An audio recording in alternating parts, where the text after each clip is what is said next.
There's a small literary agency in London. The woman working the front office reaches into the pile of submissions bound for return and pulls one back out. Inside, there's a synopsis and 3 sample chapters. The agency is not looking for children's fiction, but it's the folder that catches her eye. She starts reading. Welcome to Same Day, Different Century. I'm Zach. Today is July 31st. On July 31st, 1965, Joanne Rowling was born at a small hospital in Gloucestershire, England. Her parents had met the year before on a train out of King's Cross, both heading north to naval postings. Her father, Peter, became an apprentice and then an engineer at the Rolls-Royce Aero Engine Works in Bristol.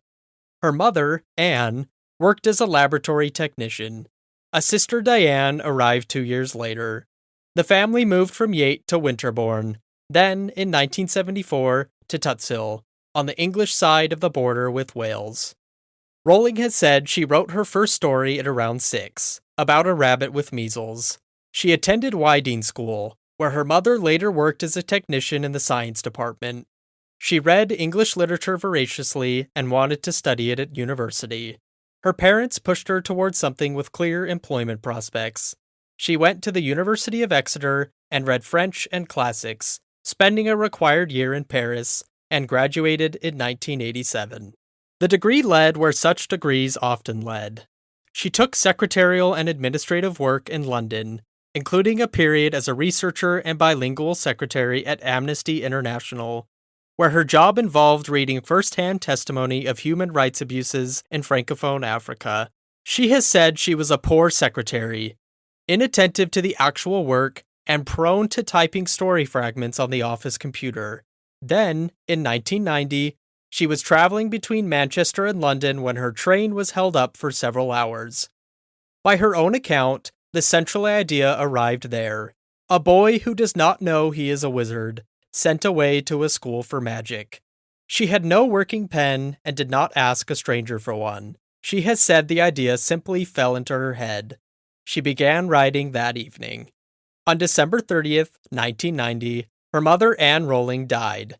She was 45. She had lived with multiple sclerosis for roughly a decade, and her daughter had never told her about the manuscript. Rowling has been consistent about the effect.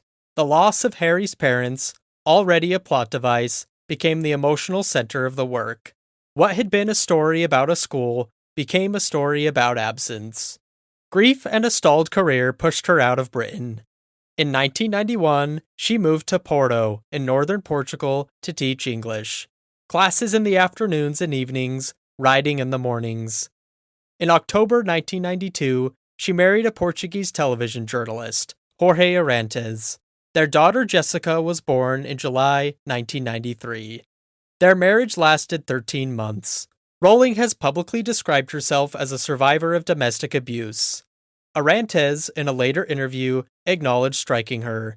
She left Portugal in December 1993 with her infant daughter and 3 chapters of the manuscript. She went to Edinburgh, where her sister lived, and that decision put her, at 28, into the circumstances that would define the next 4 years. She arrived unemployed with a child under 6 months old and applied for income support, roughly £70 a week. She has described herself as poor as it is possible to be in modern Britain without being homeless. She was also, by her own account and by her doctors, clinically depressed, and she sought treatment. She has since said the Dementors, the creatures in the books that drain warmth and hope from anyone near them, were drawn directly from that experience. In 1995, she began teacher training at Moray House in Edinburgh, studying modern languages, on the reasonable assumption that the book would come to nothing. She finished the manuscript that year. Many British publishers preferred to receive novels through literary agents rather than directly from writers. Agents acted as gatekeepers, deciding which manuscripts were worth putting in front of editors and negotiating publishing deals for the authors they represented. The first agent she approached rejected it. The second was the Christopher Little Literary Agency, a small London office that specialized in commercial fiction and typically did not represent children's books.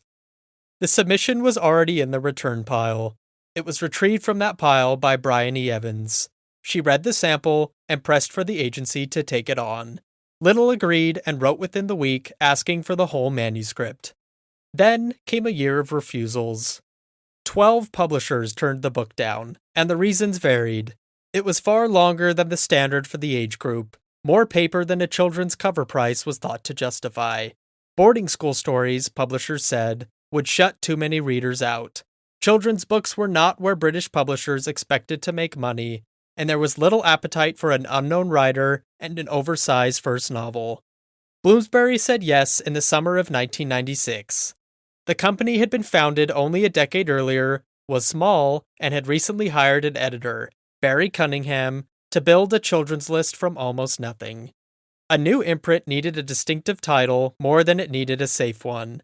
Bloomsbury's chief executive, Nigel Newton, took the first chapter home to his 8-year-old daughter Alice, who read it and asked for the rest. The advance was small, £1,500 by some accounts, $2,500 by others. Cunningham told Rowling plainly that she should keep a day job, because nobody made money writing children's books. Bloomsbury worried that boys would not pick up a novel written by a woman, and asked for initials. Rowling had no middle name. She borrowed the K from her paternal grandmother, Kathleen, and so the author J.K. Rowling made her debut. Harry Potter and the Philosopher's Stone was published on June 26, 1997. The hardback run was 500 copies, about 300 of them straight to libraries, alongside a few thousand paperbacks. Not long after, the Scottish Arts Council awarded her a grant of £8,000, an unusually large sum for the council to give a children's writer, and enough to allow her to keep going. The book's rise proved much faster than that first print run suggested. American rights had already gone to auction that spring, 2 months before the British edition even existed, and Scholastic bought them for $105,000, an extraordinary figure for a debut children's novel. The title was changed for the American market to The Sorcerer's Stone. In November, the book won the Nestle Smarties Book Prize Gold Award. By the fourth book, publication had become a scheduled public event, with bookshops opening at midnight. When the seventh and final volume appeared in July 2007, it sold roughly 11 million copies across Britain and the United States within 24 hours. The Harry Potter series has now sold more than 600 million copies and been translated into more than 80 languages. The 8 films earned over $7 billion worldwide. The clearest measure of the disruption happened in the summer of 2000, when the New York Times created a separate children's bestseller list, after Rowling's books occupied the top positions on its main fiction list for the better part of 2 years, and publishers of adult novels complained. The industry changed its instruments to accommodate a category it had treated as marginal, and publishers who had treated children's fiction as a sideline spent the next decade looking for the next one. That same day, different century. I'm Zach. We'll be back tomorrow with another date, another story. Thanks for listening.